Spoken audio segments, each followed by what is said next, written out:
Hallelujah, praise God. खुदा के नाम को जलाल मिले। मुझे माइक सही वाला दे। ओके, क्या हम सब आज के दिन में खुदा के हुजूर में आकर खुशी को महसूस कर रहे हैं? आमीन। खुदा को बरकत दे।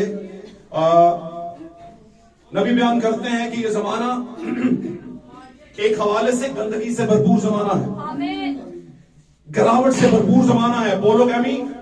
कसरत अज़दवाज यानी एक से ज्यादा बीवियों को रखना, इसी तरह से ताल्लुकात में बेरब्तगी यानी जो ताल्लुकात नहीं बनते उन ताल्लुकात का बनाया जाना, इन सारी चीजों को, और फिर सबसे बड़ी बात खुदावंद की हकीकी तालीम जो कि खुदावंद का लारेब और अबदी कलाम है, उसमें मिलावट के शायबे आमीन उनका जाहिर होना, ये सारा इस जमाने की पैदावार है। और इसको मिक्सचर जमाना कहा जाता है, और इसको दो तरह की रूहों का जमाना कहा जाता है, एक हकीकी रूह और बहरूप की रूह। इसको नेकी और बदी की सच्चाई के दरख्त के तौर पर भी बयान किया जाता है, जहां पर नेकी भी है और बदी भी है आमीन। और नबी बयान करते हैं एक हवाले से ये भरपूर गंदगी का जमाना है, भरपूर गुमराही और गिरावट का जमाना है। लेकिन एक हवाला से ये दुनिया के जमानों के में से शानदार तरीन जमाना है एक हवाले से। क्यों? क्योंकि इसी जमाने में दुल्हन जो है वो उड़ान भरने वाली है। इसी जमाने में दुल्हन को इंतजार नहीं करना पड़ेगा कि दुल्हा कब आएगा कब आएगा। किसी ने कहा था लोग कहते हैं उसके आने का वादा कहां गया, लेकिन दुल्हन क्या कहती है? यस्सु राजा बादलों पे आने वाला है, यस्सु राजा बादलों पे आने वाला है। मेरी बात को हमेशा याद रखिएगा, दुल्हन सबत में दाखिल हो चुकी हुई है। दुल्हन के लिए सबत का आराम बाकी नहीं है, वो खुद सबत हो चुकी हुई है। और सबत का मतलब है खुदा का आराम, और इस आराम के अंदर वो बहुत से और लोगों को दुल्हन का हिस्सा बनाकर सबत में यानी आराम में दाखिल कर रही है। मेरी बातों को समझिएगा। हालेलुया। हम किसी दिन के सबत को नहीं मानते, दिन में कोई सबत नहीं रहा। अब मेरा और आपका दुल्हा मेरे लिए और आपके लिए सबत है। यीशु ने कहा मैं सबत का मालिक हूं, सबत का बनाने वाला मैं हूं। हालेलुया। और क्या बनाने वाला, बनने वाली चीज बनाने वाले से कह सकती है कि तूने मुझे ऐसा क्यों बनाया, या तू एक ही लौंडे से दो तरह की चीजें क्यों बनाता है? खुदावंद ने कहा मेरी मर्जी, मैं ही क्रिएटर हूं, मैं ही कुम्हार हूं, मैं ही बनाने वाला हूं। हालेलुया। तो मेरे अजीजों, बहनों, भाइयों, प्यारे बच्चों, बेटों, बेटियों, नौजवानों, आप सब एक हवाले से आपको लगता होगा बड़ी गंदगी है दुनिया में, जीना हराम हो गया। बहुत से लोग तो बड़े नाउमीद है, वो कहते हैं भाई जी ए दुनिया च कित्थों चज ना रहा। मैं कहता हूं वेरी गुड, ये कलीसिया, ये चर्च है जो इस तरह की बातें करते हैं। बड़ा मुश्किल है भाई, ठीक है, लेकिन फिर दुल्हन भी तो इसी दुनिया में है। वो कहती है चाहे आए बाएं शाएं की बातें आती रहे, लेकिन हमें यकीन है कि हम किस लेवल पर हैं, हमें यकीन है हम किस दर्जा पर हैं। हालेलुया। हमारी दर्जाबंदी हो चुकी हुई है। हालेलुया। हम भरमाए नहीं जा सकते, गुमराह नहीं किए जा सकते। मेरे अजीजों, आप वो लोग हो सकते हैं, मैं ये कहता हूं आप वो लोग हो सकते हैं जिनको ये शर्फ हासिल हुआ इस जमाने में दुल्हन जो बीज कंसीव करेगी वो आप कंसीव करें। जो बीज दुल्हन ने कंसीव करना है उसको आप कंसीव करें, और वो बीज कोई और नहीं है, ये वाला बीज आपके जमाने का टाइम रेवलेशन, आपके जमाने का मुकाशफा। कलीसियावां मुकाशफा पढ़ने तो डर लगता है। अरे कहा तो मुझे माइक सही बोला। कलीसिया को मुकाशफा पढ़ने से क्या लगता है, और डर लगता है तो दूसरों को भी क्या मुकाशफा ना पढ़े हो भाई। चर्चिस की कलीसिया डिनोमिनेशनल लोगों को मुकाशफा पढ़ने से डर लगता है। और डर लगता क्यों है वैसे? क्योंकि टाइम रेवलेशन नहीं है उनके पास, क्योंकि उस मुकाशफा कैसे खोलेंगे, बड़ा मुश्किल हो जाता है। तो ये बुनियाद थी जो मैंने बना दी by the teaching of God. खुदावन की हुजूरी में उसकी रहनुमाई से मैंने ये बात की है, और आगाज में मैंने ये बात करता कि आप इस बात को जान लें कि असल में आप हैं कौन। और मैं अगर ये कहूं कि मैं आप खुद को भी शामिल करूं तो ये सही होगा कि हम ये जाने कि हम हैं कौन। क्या हम कलीसिया हैं या दुल्हन हैं, चर्च ऑफ क्राइस्ट हैं या ब्राइड ऑफ क्राइस्ट हैं? बोलिए, फैसला कीजिए और अपने आप को देखकर कीजिए, झूठा फैसला नहीं करना। इसलिए अगर आप नहीं हैं तो आज से हो जाइए। आज से आप ब्राइड ऑफ क्राइस्ट हो सकते हैं, आज से आप यीशु की दुल्हन हो सकते हैं, वरना आप यीशु की कलीसिया ही रहोगे। और कलीसिया 5 वो हैं जो पीछे रह गई थी, उनके लिए फिर अलग टाइम था। तकलीफों के बाद यीशु के पास जाना। हालेलुया। आज की सुबह मेरी तरफ से आप सबको खुदा यीशु मसीह के फतेहमंद नाम में सलाम कबूल हो और मेरे अजीजों खुदावंद आपको बरकत बख्शे। आए मेरे अजीजों, हम टाइम रेवलेशन की तरफ बढ़ते हैं। अपने जमाने के मुकाशफे और वक्त की आवाज जो कि हमारे जमाने की आवाज है और जो नबी के जरिए से आई। हालेलुया। जो नबी के जरिए से आई। Excuse me. Okay, no problem. इसको सही करें, दोनों में से कोई सही करके बोलें। हमारे पास वो आवाज है जो हमारे जमाने की नबूवत के जरिए आई। हालेलुया। हालेलुया बोलते रहे, मेरे साथ रहेंगे तो बरकत मिलेगी। उस आवाज को सुनते हैं और बरकत पाते हैं। हालेलुया। उस आवाज के रेवलेशन को सुनते हैं और बरकत पाते हैं। निकालिएगा मेरे साथ, जिनके पास बाइबल मुकद्दस है, खुदावंद का कलाम मुकद्दस, उसको खोलिएगा जल्दी से। हम देर किए बगैर हम खुदावंद के नाम को जलाल देने के लिए चंद हवाला जात को देखेंगे। Praise Lord. हालेलुया। हालेलुया। सिताइश यीशु मसीह के नाम।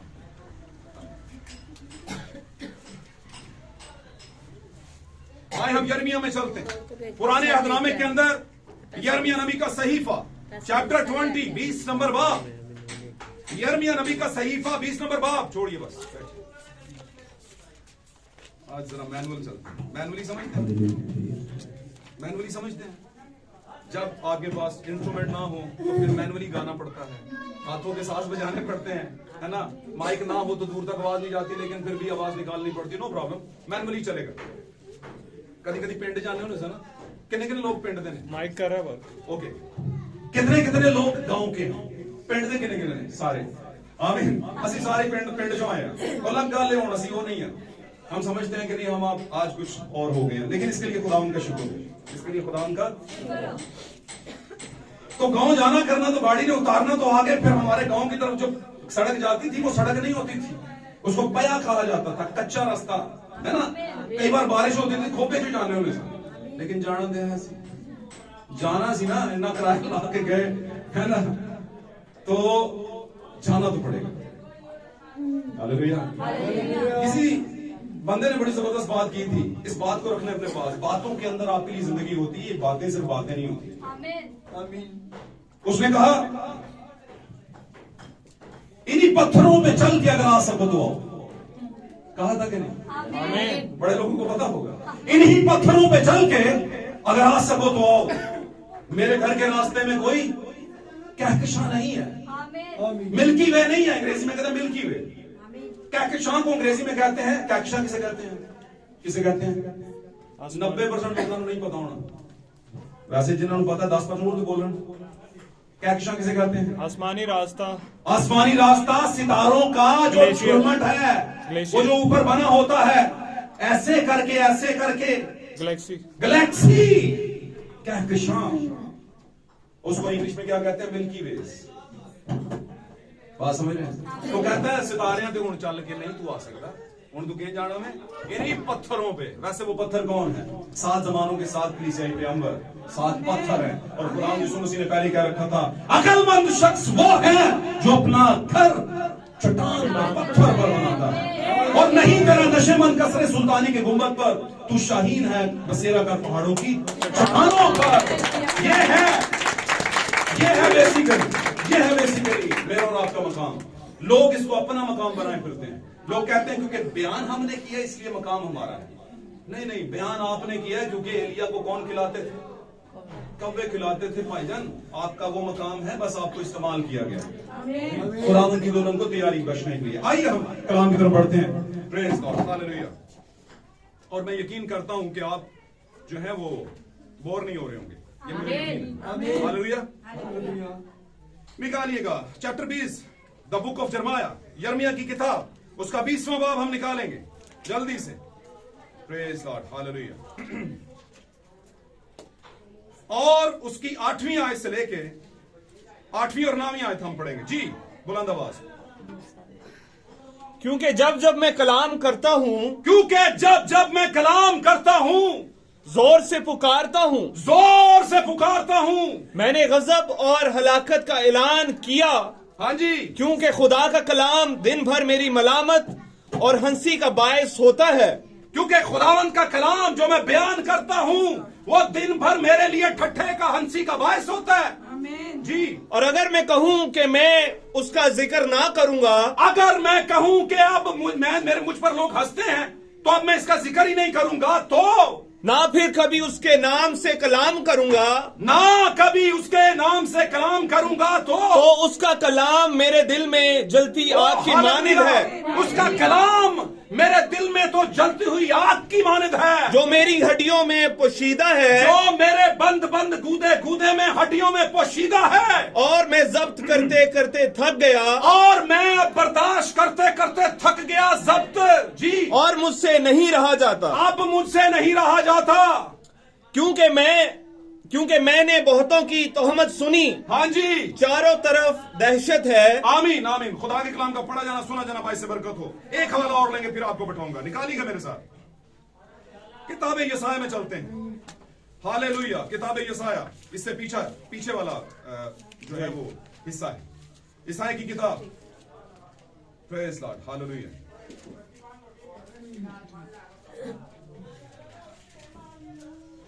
चैप्टर 4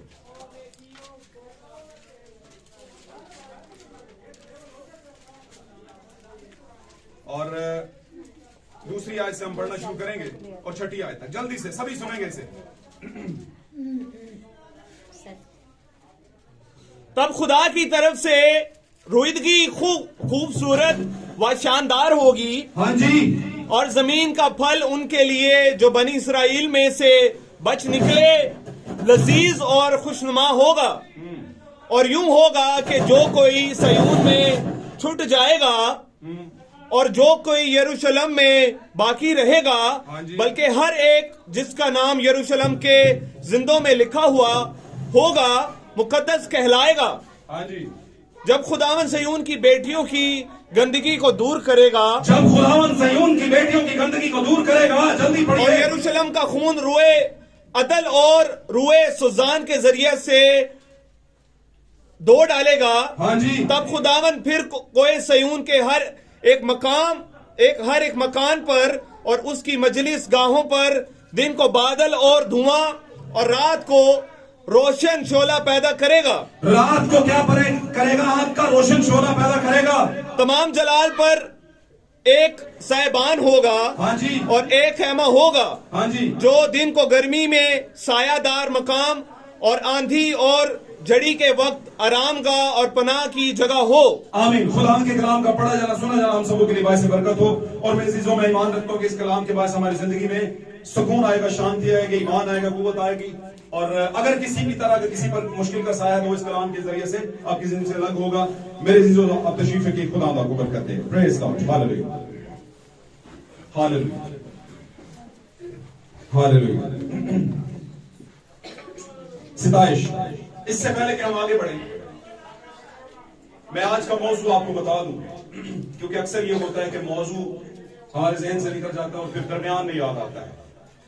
तो मौजू आज का the picture of the burning fire,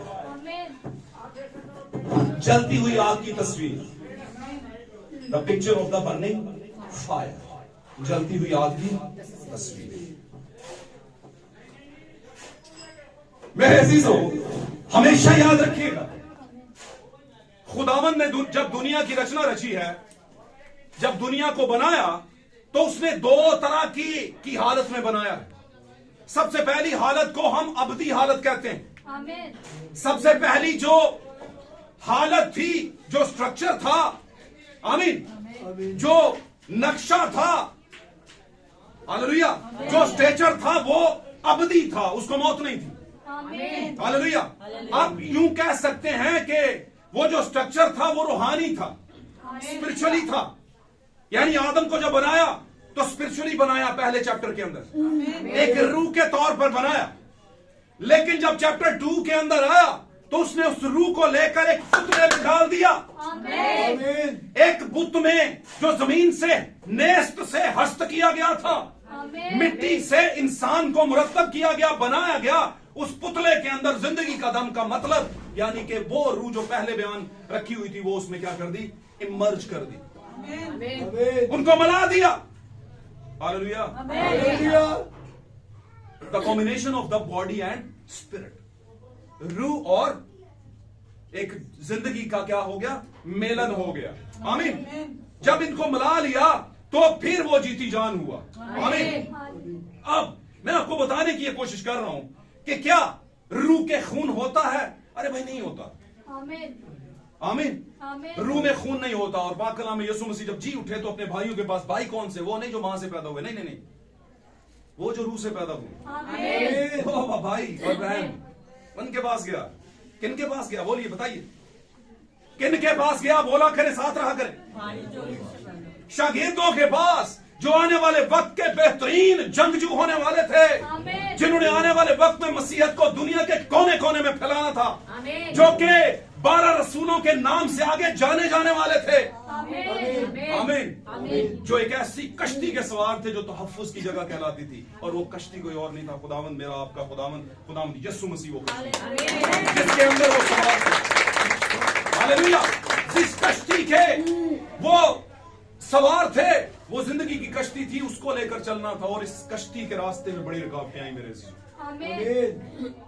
आमीन। आज का हमारा मौजू picture of the burning fire, जलती हुई आग की तस्वीर। मैंने आपसे पूछा कि रूह के खून और रूह के क्या होता है? खून नहीं होता, ना ही हड्डी होती। और यीशु मसीह ने इसका तस्करा किया। जी उठने के बाद शागिर्दों के पास गए, दरवाजे बंद थे, लेकिन यीशु की ऐसी हालत थी कि वो बंद दरवाजों में से गुजर गए, क्योंकि ये अब जी उठने वाला बदन जो था, फर्क तरह का बदन था। यीशु का पहला बदन फर्क तरह का, मुकद्दसा मरियम की बतरे अतार से पैदा हुआ और दुनिया में आया। कोई थप्पड़ मार रहा है, कोई यह कर रहा है, कोई वह कर रहा है, करने दो भाई। लेकिन जब जी उठ के वापस आया, इससे पहले कि जी उठ के वापस आता और स्लीप पर जाता, यीशु ने कहा था थोड़ी देर बाकी है, दुनिया मुझे फिर नहीं देखेगी, लेकिन तुम मुझे देखते रहोगे। हालेलुया। ओ भाई, यीशु मसीह दुल्हन पर जाहिर होता है, दुल्हन पर जाहिर होता है। यीशु मसीह पब्लिक शो नहीं करता। यीशु मसीह दुल्हन के राज पब्लिक में बयान नहीं करता। आज भी ऐसा ही है, आज भी ऐसे ही है कि नहीं? दूल्हा ने कुछ करनी हो बात, कहीं चले जाए, आ जाए तो बहन भाइयों से, लेफ्ट राइट के लोगों से अलग होके, हाँ फिर की करना, हाँ फिर की करिए, अच्छा फिर इतने आए उनकी करना, कहते हैं कि नहीं? और दूल्हा अलग बुला के बात करता है कि नहीं? तो मैं और आप भी यीशु की क्या है? तो हमसे भी कुछ बातें सरगोशियों में होती है, और हम वो दुल्हन होने का हक रखते हैं जो सरगोशियों को समझते हैं। अक्लमंद आस्ते अशारा थे, बेवकूफ आस्ते वो नहीं बात करूंगा। अक्लमंद के लिए इशारा काफी होता है। और पौलुस कहता है, हम में किसकी अकल है? मसीह की अकल है, हमारे लिए इशारा काफी है। और इशारे कहां पर है? बाइबल मुकद्दस में। जाहिर कहां से हुए? नबी के जरिए से। उसने बोला, उसने बताया कि जो आसमान पे औरत नजर आती है वो है कौन? क्या मुकद्दसा मरियम है? 90% दुनिया के लोग यही समझते हैं, कैथलिक डिनोमिनेशन के बीच के अंदर।